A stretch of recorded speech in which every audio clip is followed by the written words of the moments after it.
ஆண்டவராகிய இயேசுவின் நாமத்தினாலே மீண்டும் என்னுடைய அன்பின் வாழ்த்துக்களை தெரிவித்துக் கொள்கிறேன். மார்க் எழுதின சுவிசேஷம் 11வது அதிகாரம் 24வது வசனம். மார்க் 11வது அதிகாரம் 24வது வசனம்.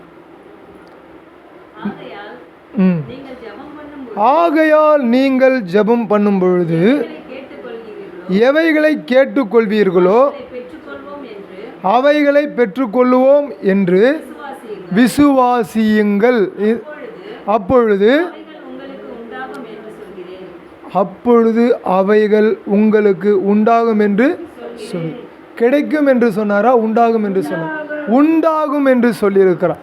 அப்போ ஆண்டவர் நீங்கள் ஜெபிக்கும் பொழுது, வேதம் என்ன சொல்லுதுன்னா, நீங்கள் ஜெபம் பண்ணும் பொழுது எவைகளை கேட்டுக்கொள்வீர்களோ அவைகள் உங்களுக்கு பெற்றுக்கொள்வோம் என்று விசுவாசிக்கணுமா. கிடைக்கும்னு சொல்லிட்டு நீங்கள் விசுவாசிக்கணுமா. அப்போ கிடைக்கும் என்று நீங்கள் விசுவாசித்தால் நீங்கள் எதற்காக ஜெபிக்கிறீர்களோ அது உங்களுக்கு பெற்றுக்கொள்ளும். அப்போ நீங்கள் பெற்றுக்கொள்ளணும்னு சொன்னால் நீங்கள் என்ன செய்யணும்னு சொன்னால் விசுவாசிக்கணும். இந்த புதிய வீட்டுக்குள்ளே நீங்கள் பிரவேசித்திருக்கிறீர்கள். அப்போ இந்த வீட்டுக்குள்ளே நீங்கள் செய்ய வேண்டிய காரியங்கள் பெற்றுக்கொள்ளக்கூடிய காரியமாக இருக்க வேண்டும். எப்படி இருக்கணும்? பெற்றுக்கொள்ளக்கூடிய காரியமாக இந்த புதிய வீட்டிலே இருக்க வேண்டும். நான் எதை பெற்றுக்கொள்ள வேண்டும்? நான் எதை பெற்றுக்கொள்ள வேண்டும்? நான் பெற்றுக்கொள்ளுவதற்கு எனக்கு எந்த விதமான சாவி வேணும்னு சொன்னால் விசுவாசமாகிய சாவி வேணும். நம்முடைய ஆண்டவராய் இயேசு கிறிஸ்து சொன்னார், கடைசி காலத்திலே விசுவாசத்தை காண்பேனோ என்று சொல்லி நம்முடைய ஆண்டவர் சொல்லியிருக்கிறார். அப்படி என்று சொன்னால் இது கடைசி காலம். இந்த கடைசி காலத்திலே ரட்சிக்கப்பட்ட தேவ பிள்ளைகளாக நீங்களும் நானும் பெற்றுக்கொள்ள வேண்டியது ஒன்று இருக்கிறது. அதற்கு சாவியாகிய விசுவாசம் நமக்கு தேவை. உலக மக்களினிடத்திலே அன்பு இருக்கிறது. உலக மக்களினிடத்திலே எல்லா விதமான தேவைகளுக்கான காரியங்கள் இருக்கிறது. நம்முடைய கையிலே ஆண்டவர் எதை விரும்புகிறார்? ஒரு கிறிஸ்துவனுடைய கையிலே, ஒரு கிறிஸ்துவனுடைய வாழ்க்கையிலே, ஒரு கிறிஸ்துவனுடைய தன்னுடைய தொடர்ந்த பயணத்திலே ஆண்டவர் விரும்புவது 2 காரியம். முதலாவது காரியம் ஜெபிக்க வேண்டும். 2வது காரியம் விசுவாசிக்க வேண்டும். 3வது காரியம் பெற்றுக்கொள்ள வேண்டும். இது உலக மக்களிடத்திலே இருக்காது. உலக மக்கள்கிட்ட இது இருக்காது. ஆகவே உலக மக்கள்கிட்ட இருக்கக்கூடியது அன்பு, பாசம், பரிவு நிறைய இடங்கள்ல இருக்குது. அதே மாதிரி ரட்சிக்கப்பட்ட தேவ பிள்ளைகளாகி நம்ம இடத்துலையும் அன்பு, பாசம், பரிவு இருக்குது. உலக மக்கள்கிட்ட இருக்கிற போராமை நம்மகிட்டையும் இருக்குது. உலக மக்கள்கிட்ட இருக்கிற எல்லா காரியம் நம்மகிட்டையும் இருக்குது. ஆனால் நம்முடைய தேவன் என்ன சொல்லுகிறார் என்று சொன்னால், நம்மை பார்த்து மன்னிக்கணும், கொடுக்கணும், நீங்கள் அதன்படி நடக்கணும், நீங்கள் இன்னும் என்ன பண்ணணும்? ஜெபிக்கணும், நீங்கள் இன்னும் விசுவாசிக்கணும், நீங்கள் இன்னும் என்ன பண்ணுங்க? முயற்சி செய்யணும், நீங்கள் இன்னும் விட வேண்டிய காரியங்களை விடணும்னு சொல்கிறேன். அப்போ ஆண்டவர் நீங்கள் எதையெல்லாம் பெற்றுக்கொள்ள வேண்டும் என்று நீங்கள் இன்றைக்கு வந்திருக்கிறீர்களோ, ஒருவேளை நீங்கள் வியாதியிலிருந்து விடுதலை பெறணும்னு சொல்லி நீங்கள் ஜெபிக்கலாம். எதுக்காக ஜெபிக்கலாம்? வியாதியிலிருந்து விடுதலை பெற நீங்கள் ஜெபிக்கலாம். அப்போ வியாதியிலிருந்து விடுதலை பெற வேண்டும் என்று சொன்னால் நீங்கள் விசுவாசிக்க வேண்டும். முதலாவது நீங்கள் ஜெபிக்க வேண்டும். 2வது அப்போ விசுவாசிக்கிறது என்றால் என்ன அப்படின்னு சொன்னால் நம்ப வேண்டும். என்ன செய்யணும்? நம்பணும். ஆண்டவரை நீங்கள் நம்பணும். அந்த காரியத்துக்காக நம்பணும். நான் வியாதிக்காக ஜெபிக்கிறேன், என் வியாதி குணமடையும். சரி, 2வது நான் உங்களுக்கு சொல்கிறேன், நீங்கள் வறுமைக்காக ஜெபிக்கலாம். ஆண்டவரே, என் வறுமை நீங்கணும். ஆண்டவரே, என் வறுமை போகணும். ஆண்டவரே, இனி வறுமை வரக்கூடாது. ஆண்டவரே, அப்போ வறுமை வரக்கூடாதுன்னு சொன்னால் முதலாவது நீங்கள் ஜெபிக்க வேண்டும். 2வது நீங்கள் விசுவாசிக்க வேண்டும். 3வது நீங்கள் பெற்றுக்கொள்ள வேண்டும். அப்போ வியாதி போனனாலும் ஜெபிக்கணும், வியாதி போனனாலும் விசுவாசிக்கணும், வியாதி போனனாலும் பெற்றுக்கொள்ள வேண்டும். அப்போ வறுமை போனனாலும் ஜெபிக்கணும், நீங்கள் இன்னும் முன்னேறி போனனாலும் விசுவாசிக்கணும், நீங்கள் அதை பெற்றுக்கொள்ளணும். அடுத்தபடியாக குழந்தை பாக்கியம் ஒருவேளை வேணும் யாராவது நினைக்கலாம். குழந்தை பாக்கியம் யாராவது வேணும்னு நினைக்கிறோம். அப்போ அந்த குழந்தை பாக்கியம் உள்ளவர்களுக்காக நீங்கள் என்ன பண்ணணும்? ஜெபிக்கணும். அவங்கக்கிட்ட நீங்கள் என்ன சொல்லணும்? விசுவாசத்தை குறித்து சொல்லணும். அப்போ விசுவாசத்தை குறித்து சொல்லும் பொழுது, நீங்கள் விசுவாசத்தோடு ஜெபிக்கும் பொழுது அவர்கள் பெற்றுக்கொள்ளுவார்கள். இங்கே மூல ஆதாரமே என்னன்னு சொன்னால், நீங்கள் செய்யக்கூடிய ஜெபத்துக்கு எது தடையாக இருக்குதுன்னு சொன்னால், வானமண்டல பொல்லாத ஆவிகள், அவருடைய துரைத்தனங்கள், உடைய அதிகாரங்கள், உடைய கர்த்தத்துவங்கள் இதெல்லாம் இருக்கிறது. இவைகளை விட எது தடையாக இருக்கிறது என்று சொன்னால், நம்முடைய விசுவாசம் தடையாக இருக்கிறது. நாம் ஆண்டவர் மேலே வைக்கக்கூடிய நம்பிக்கை தடையாக இருக்கிறது. அப்போ நீங்கள் பெற்றுக்கொள்ள வேண்டும் என்று சொன்னால் ஜெபிக்க வேண்டும். நீங்கள் பெற்றுக்கொள்ள வேண்டும் என்று சொன்னால் விசுவாசிக்க வேண்டும். நான்காவது நான் சொல்லுகிறது என்னவென்று சொன்னால், தேவனுக்காக சில ஜனங்களை நாம் ஆதாயப்படுத்த நாம் முயற்சி செய்யும் பொழுது, நாம் முதலாவது தேவனுடைய வழியிலே ஜனங்களை நடத்த வேண்டும் என்று சொன்னால் நாம் ஜெபிக்க வேண்டும், விசுவாசிக்க வேண்டும், பெற்றுக்கொள்ள வேண்டும். அப்போ எல்லா மூல ஆதாரத்துக்கு காரணமாக இருக்கிறது மூணு தான்: ஜெபம், விசுவாசம், பெற்றுக்கொள்ளும். இந்த மூணும் தடையாக இருக்குது அப்படின்னு சொன்னால், இதுக்கு நடுவில் 2 தடையாக இருக்குதுன்னு அர்த்தம். எதுன்னு சொன்னால், ஜெபம் நம்ம செய்யலை. சரி, நாங்கள் ஜெபிச்சாங்க, விசுவாசிக்கல. அப்போ ஜெபமும் விசுவாசமும் இருந்தால் நீங்கள் பெற்றுக்கொள்ள முடியும். ஜெபமும் விசுவாசமும் இருந்தால் நான் பெற்றுக்கொள்ள முடியும், நீங்களும். அப்போ இந்த உலக மக்களிடத்தில் இல்லாத ஒன்று ஜெபம், உலக மக்களிடத்தில் இல்லாத ஒன்று விசுவாசம், உலக மக்களிடத்தில் இல்லாத ஒன்று பெற்றுக்கொள்ளுதல். இது நம்மிடத்தில் கர்த்தர் விரும்புகிறார்.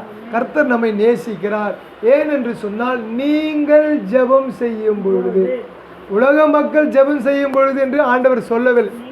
என்னால் தெரிந்து கொள்ளப்பட்ட ஜனங்கள் ஜெபிக்கும் பொழுது, தங்கள் பொல்லாத வழிகளை விட்டு மனம் திரும்பும் பொழுது, நான் தேசத்திற்கு சேமத்தை தருவேன் என்று சொல்லி நம்முடைய ஆண்டவர் சொல்லுகிறார். அப்போ ஆண்டவர் சொல்லுகிறபடி நான் ஜெபிக்கிறேனா? ஆண்டவர் சொல்லுகிறபடி நான் விசுவாசிக்கிறேனா? ஆண்டவர் சொல்லுகிறபடி நான் இதுவரைக்கும் பெற்றுக்கொண்டேனா அப்படின்னு பார்த்தா, நம்ம செய்த 100 காரியங்களுக்கு கிட்டத்தட்ட ஒரு 80 காரியங்களுக்கு நாம் பெற்றுக்கொண்டு இருக்கிறோம் என்று நான் விசுவாசிக்கிறேன். ஏன்னு கேட்டிங்கன்னா, நான் இன்றைக்கி போட்டுனுக்கிற இந்த ப்ளூ ஷர்ட்டு கூட ஒரு நாள் நான் விரும்பினேன். ஒரு கடையில் நான் போட்டுக்கிற ஷர்ட்டை எடுக்கணும்னு நான் விரும்பினேன். ஆனால் ஒருத்தங்க எடுத்து எனக்கு கொடுத்துட்டாங்க. அப்போ நம்முடைய தேவன் நம்முடைய தேவைகளை அறிந்திருக்கிறார். நம்முடைய தேவன் நம்முடைய தேவைகளை அறிந்திருக்கிறார். உலகத்தில் இருக்கக்கூடிய மனிதர்களுக்கு ஜெபிப்பது தெரியாது, விசுவாசிப்பது தெரியாது, ஆனால் பெற்றுக்கொள்வதும் அவர்களுக்கு தெரியாது.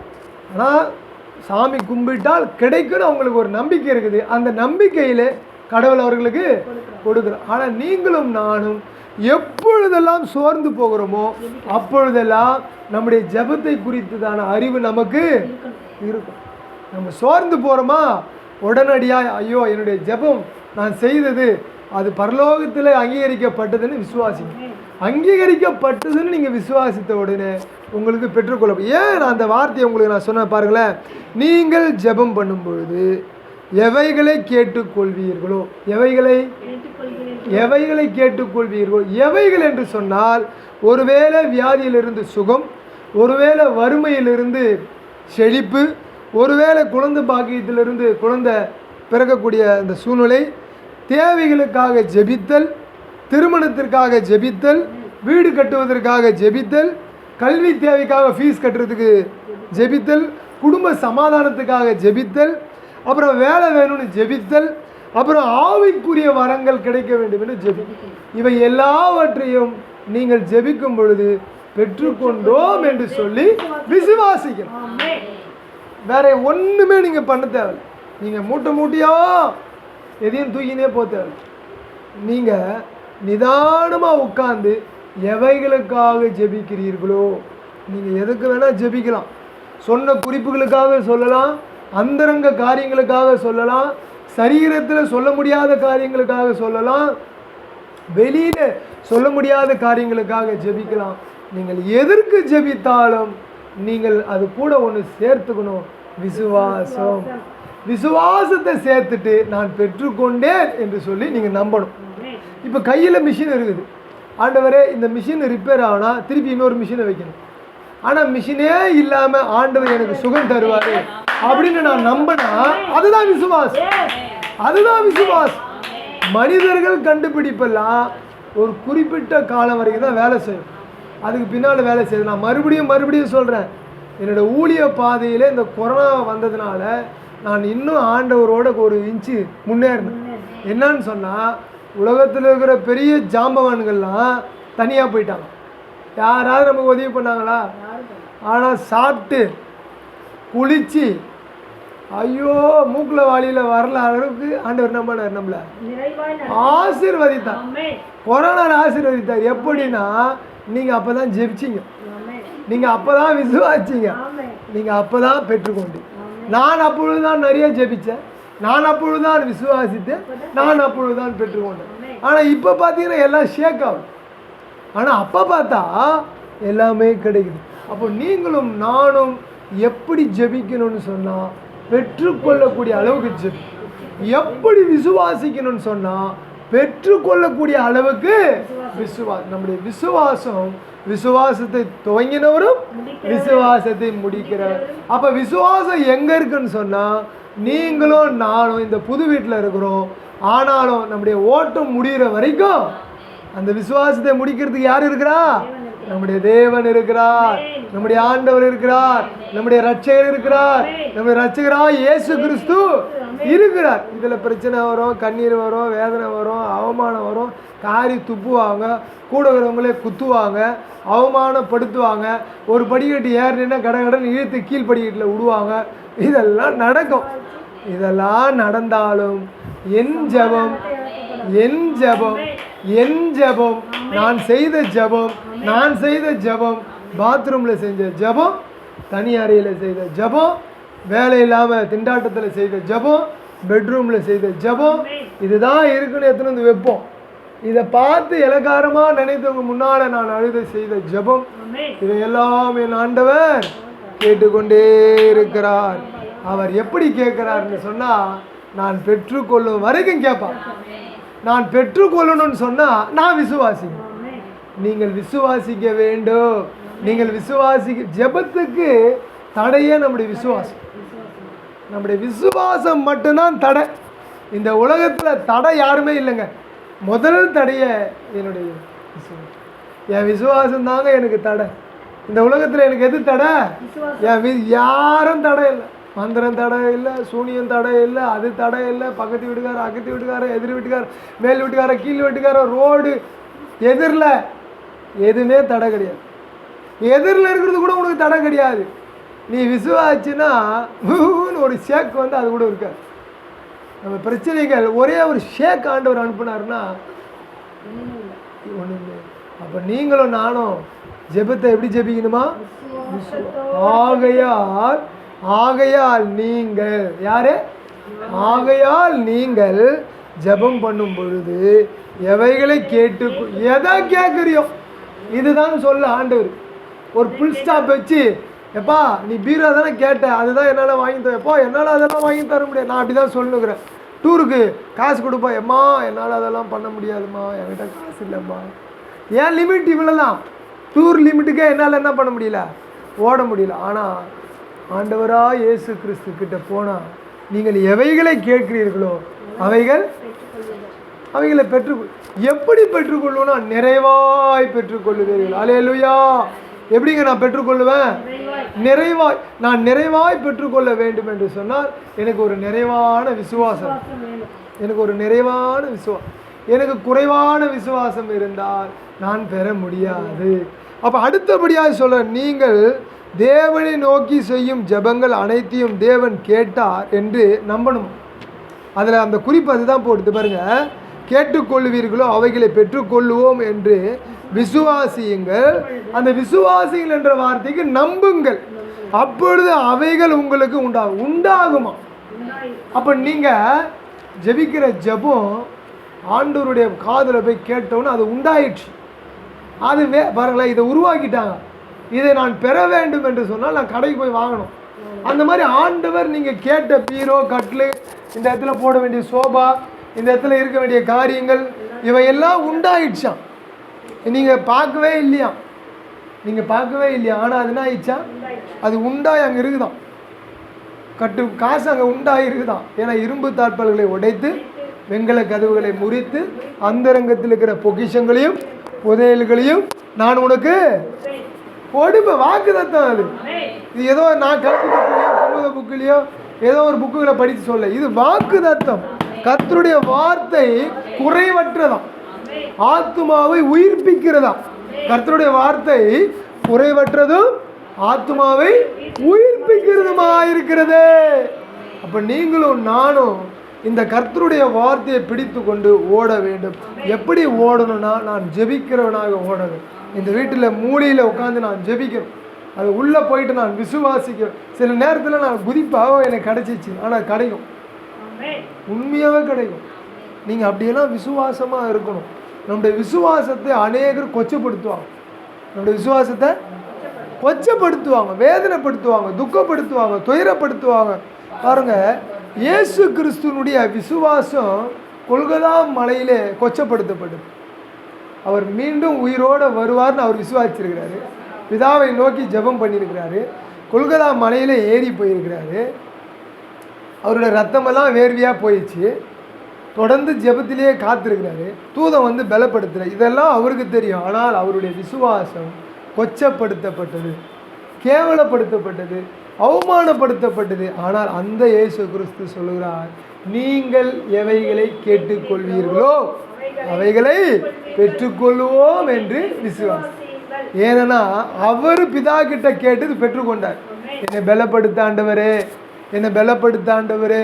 இந்த பலன் நமக்கு தேவை, இந்த பலன் நமக்கு தேவை. நம்ம பாருங்கெல்லாம் பலவான்லாம் கிடையாது. எவ்வளோ சோர்வு வருது. இனிமேல் நம்ம எதுக்கு வாழணும், இனிமேல் நான் என் ஊழியத்தை ஏன் செய்யணும், இதுக்கு இன்னும் கூட காரியம் பண்ணின்னு இருக்கணும். யாருக்காக காரியம் பண்ணின்னு இருக்கணும் ஆண்டவர், யாருக்காக நான் வாழணும்? வருதா வரலையா, கேள்வி வருதா இல்லையா?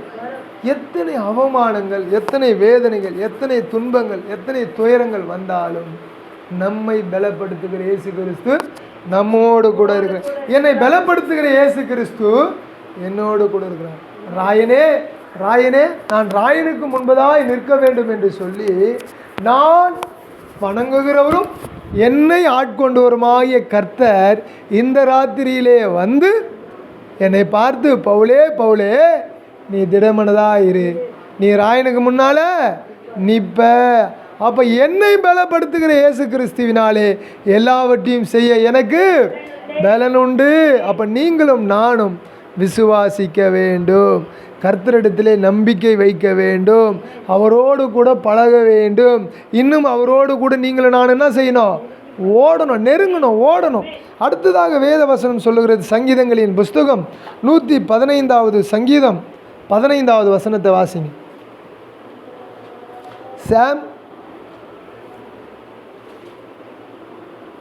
சங்கீதங்களின் புஸ்தகம் 115வது சங்கீதம் 15வது வசனம். வானத்தையும் பூமியும் படைத்த கர்த்தராலே நீங்கள் ஆசீர்வதிக்கப்பட்டவர்கள். அப்போ நீங்களும் நானும் ஆண்டவரிடத்திலே ஜெபித்தால், ஆண்டவரிடத்திலே விசுவாசித்தால், சங்கீதம் 115:15 சொல்லுகிறது, வானத்தையும் பூமியும் படைத்த கர்த்தராலே நீங்கள் ஆசீர்வதிக்கப்பட்டவர். நீங்கள் யார்? கர்த்தராலே ஆசீர்வதிக்கப்பட்டவர்கள். ஏன்னு சொன்னால் நீங்கள் கர்த்தருடைய பிள்ளைங்க. நான் யார்? கர்த்தரால் ஆசீர்வதிக்கப்பட்ட ஊழியன், கர்த்தருடைய பிள்ளை. கர்த்தர் என்னை ஆசீர்வதிப்பார், கர்த்தர் உங்களை ஆசீர்வதிப்பார், கர்த்தர் நம்மை ஆசீர்வதிப்பார். இந்த செய்தியை கேட்கிற அனைவரையும் கர்த்தர் ஆசீர்வதிப்பார். அடுத்த வசனம் சொல்லுது பாருங்க, 13வது வசனம், மேல் வசனம் பாருங்களேன்.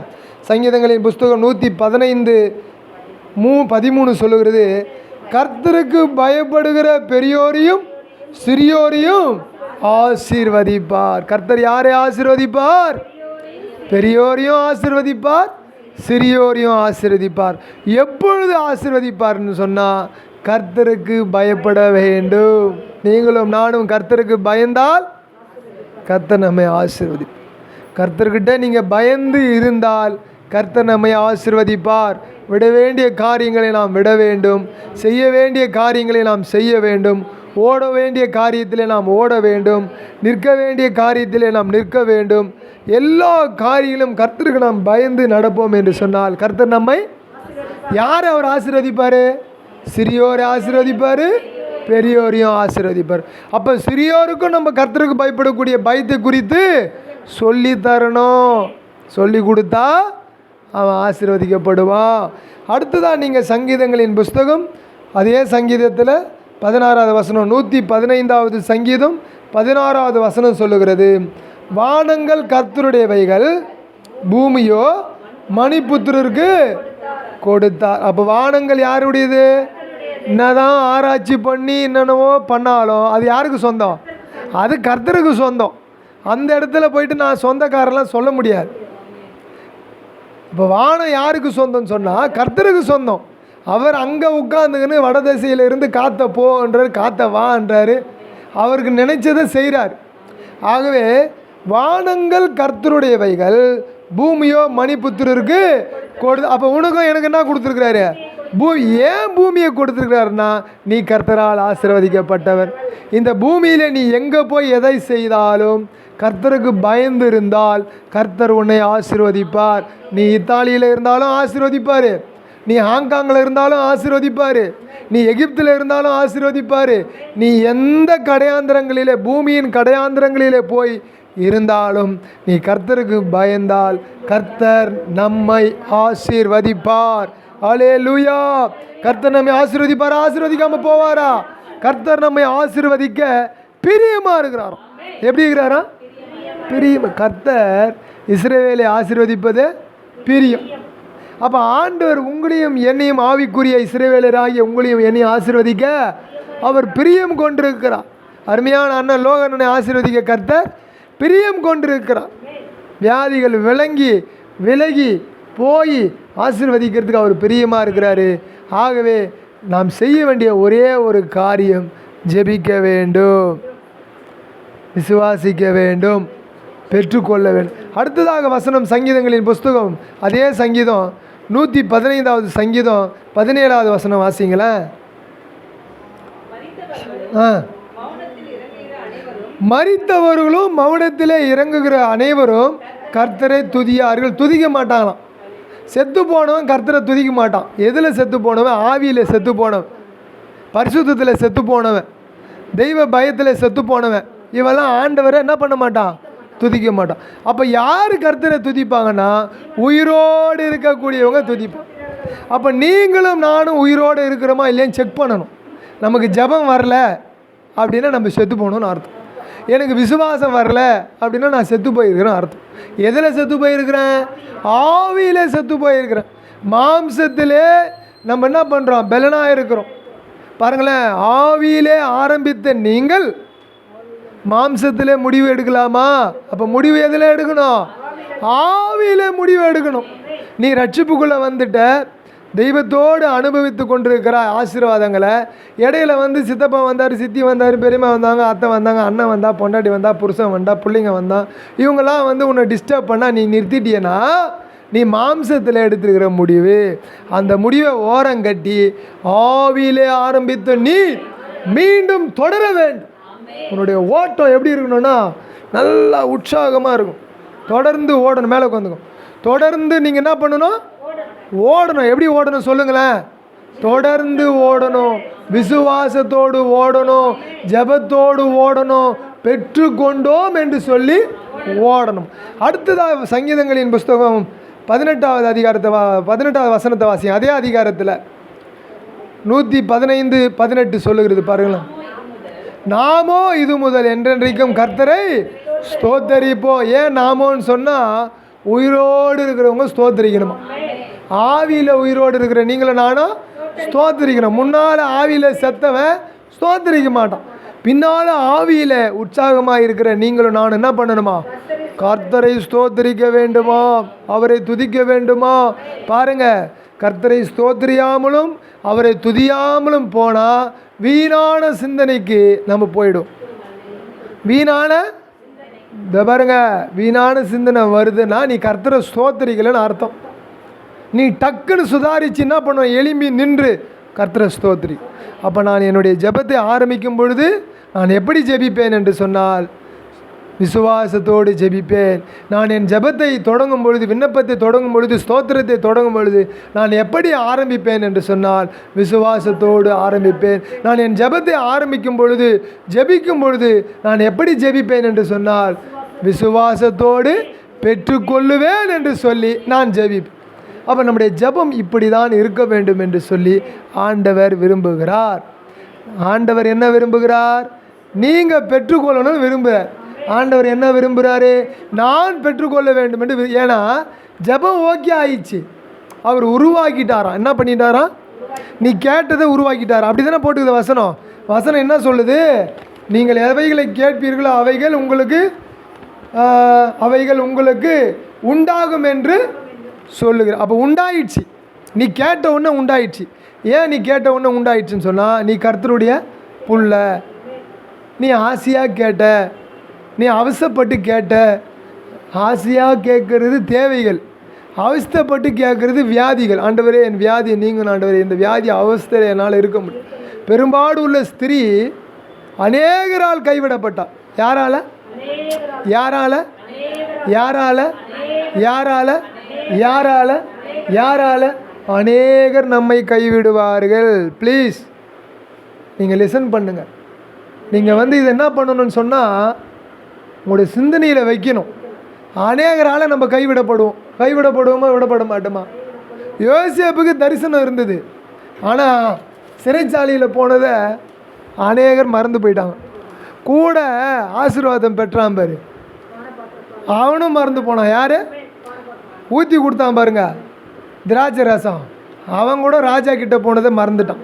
அநேகரால் நீங்களும் நானும் கைவிடப்படுவோம்.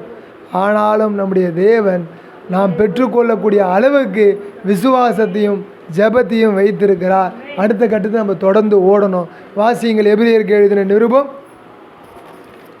எபிரேயரின் புஸ்தகம்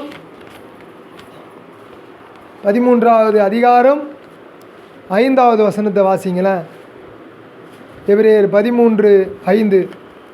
நான் உன்னை விட்டு விலகுவதும் இல்லை, உன்னை கைவிடுவதும் இல்லை. யார் சொன்னது? ஆண்டவர் நீ ஜெபத்தை ஆரம்பிச்சிட்டேன்னு சொன்னால், உன் தேவைகளை குறித்து நீ சொல்லிட்டேன்னு சொன்னால், எபிரேயர் 13:5 சொல்லுறது, நான் உன்னை விட்டு விலகுவதும் இல்லை, உன்னை கைவிடுவதே இல்லைங்க. இந்த உலகத்தில் கைவிட்டுறேன்னு சொல்லுவான், கைவிட்டு போயிடுவான். கைவிடவே மாட்டேன்னு சொல்லுவான், கைவிட்டு போயிடுவான். நான் கைவிடவே மாட்டேன்டின்னு சொல்லுவாள், அவளும் கைவிட்டு போயிடுவா. ஆனால் உன்னை கைவிடாத ஒரு தெய்வம் இந்த உலகத்திலே இருக்கிறார். அவர் பெயர் தான் இயேசு கிறிஸ்து. அவர்தான் இரட்சகர்.